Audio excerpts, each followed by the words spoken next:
Self-love and self-care indefinitely overlap, as do mindset and mindfulness. Here on Planning, Positivity and Purpose, I'm going to give you the tools to fill up your toolkit to live a positive and purposeful life. Today we're going to be talking about consciously bringing positivity to our subconscious. Now, it's not the cheeriest of statistics, but 85% of the subconscious mind is negative self-talk, and 90% of our subconscious thoughts are repetitive.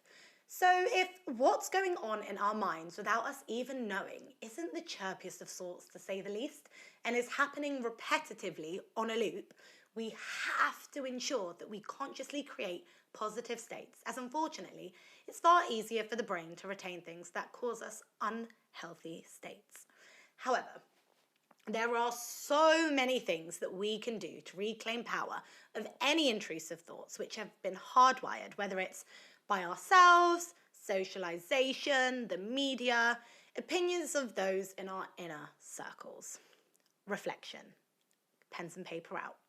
We're going to be going negative thought, reframe, then action. Number 1. What negative thoughts play on our minds regularly? What is a positive reframe we can remind ourselves when this happens? What can I do in my day-to-day life to program the positive reframe consciously to be the primary thought in my subconscious thinking? You've got to stick at it, as unlearning takes time. Negative thoughts can sound like, I'm not where I want to be in my career. I don't have the ideal body weight or shape. No one will ever love me how I love them. Positive reframe. I'm on the path I need to be to get to where I'm going, or I'm doing the best I can with the resources I have. My body is mine and I will love it dearly as I am with it every day, or my body has the ability to help me get where I want to be.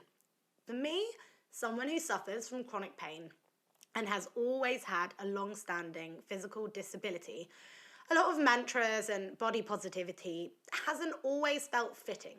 And in times of pain, I always reframe things to do with my body as, my body has given me a world view, emotional understanding, and mental resilience, second to none. For that, Mr. Arthur-itis, I am grateful. 3. The third point, what can I do in my day-to-day life to program the positive reframe consciously to be the primary thought in my subconscious thinking? So, there are a range of methods you could use, and here are a few ideas. Affirmations or mantras. Writing them out daily, having them on post-it notes all around the house or anywhere you can see them. Having an anchor as an alarm where they pop up on your phone throughout the day. Set a new hobby that reframes your thinking. This I found particularly helpful when struggling to identify with new creative pathways I'd be diving into. Do things that rectify and honor that part of your identity. This one's tricky, but you can do it. You know, if you're not breaking through in your field just yet, make sure you're still writing, still dancing, still singing, still making art. If there's not a club, group, or community, go fucking make your own one, yeah?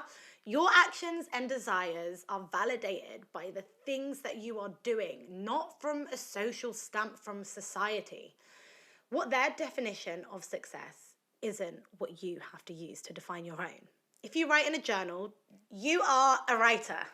If you don't like or you're upset with the lack of effort maybe a romantic relationship or friendship is doing for or with you, do the things alone. If your friends and family aren't listening to you, get a therapist. If your boyfriend doesn't buy you flowers or take you on exciting trips and that's what you want, buy yourself flowers and go and do fun things. You cannot wait, and I am a sucker for this. Waiting around won't do nothing for you. Create the joy and do the experiences with or without them.